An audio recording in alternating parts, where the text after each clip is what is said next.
Perintah 11 Maret itu mula-mula dan memang sejurus waktu membuat mereka bertampik sorak-sore kesenangan.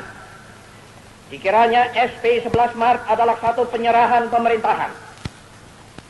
Dikiranya SP 11 Maret itu satu transfer of sovereignty, of authority. Padahal tidak. SP 11 Maret adalah satu perintah pengamanan. Perintah pengamanan jalannya pemerintahan. Kecuali itu, juga perintah pengamanan keselamatan pribadi Presiden.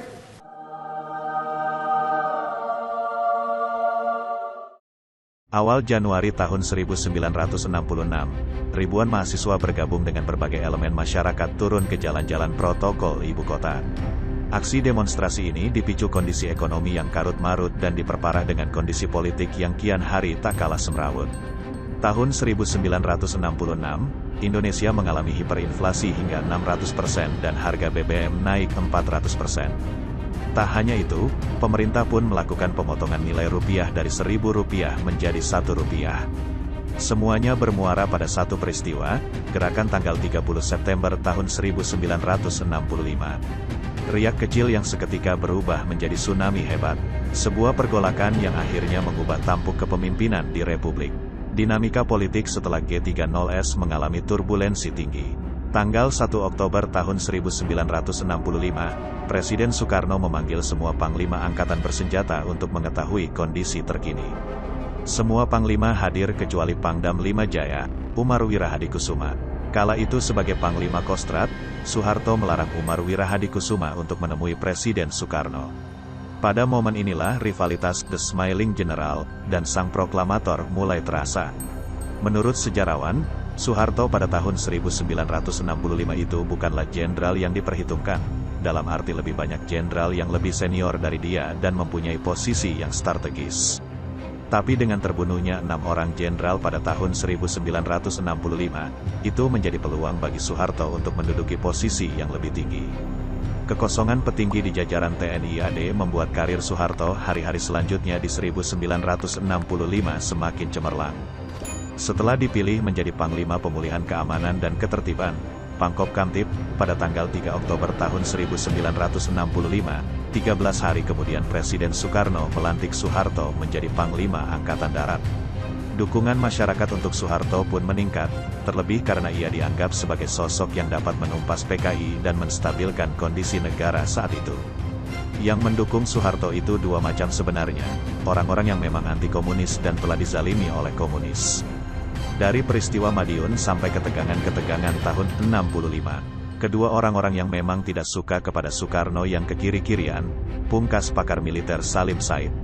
Maret tahun 1966, Super Semar menjadi amunisi baru bagi Soeharto untuk langsung membubarkan PKI, menangkap menteri-menteri Soekarno yang dianggap berhaluan kiri, hingga membubarkan pasukan pengawal Presiden Cakrabirawa. Bahkan semua pemberitaan pers harus mendapatkan persetujuan dari Pusat Penerangan Angkatan Darat.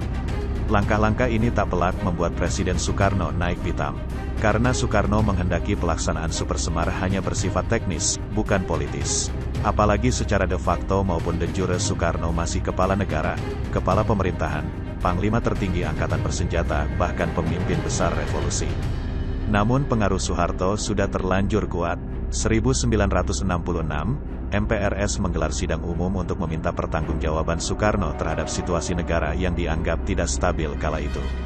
Pidato pertanggungjawaban Presiden Soekarno yang diberi judul Nawaksara ternyata tidak memuaskan MPRS sebagai pemberi mandat. Penolakan MPRS sekaligus menjadi pembuka jalan perpindahan tampuk kekuasaan. Semenjak sidang umum MPRS 1966, kesan terjadinya dualisme kepemimpinan nasional antara Presiden Soekarno dan Soeharto semakin hebat. Dualisme ini sebenarnya tidak lebih dari insubordinasi Soeharto terhadap Presiden Soekarno.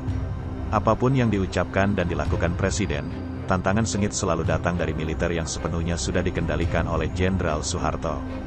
Awal Februari tahun 1967, Presiden Soekarno semakin kehilangan tajinya sementara Soeharto tinggal selangkah lagi menuju singgasana istana.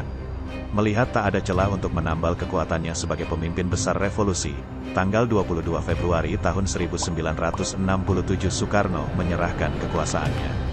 Tanggal 12 Maret tahun 1967 melalui sidang istimewa, MPRS menarik mandat dari Soekarno sekaligus mengangkat Soeharto menjadi pejabat sementara presiden. Setahun kemudian, tepatnya pada tanggal 27 Maret tahun 1968, Soeharto secara resmi dilantik menjadi presiden kedua Republik Indonesia. Kekuasaan Soeharto perlahan namun pasti dibangun dengan pondasi berbagai elemen. Menempatkan orang kepercayaan dalam sistem pemerintahan, mengekang para pembangkang dan menjauhkan pers dari kebebasan. Menghasilkan rezim dengan dua mata pedang, mendorong pembangunan sekaligus mempertahankan jalan kekuasaan. Salah satu tonggak sejarah Republik Indonesia yang memiliki presiden sama hingga 30 tahun lamanya.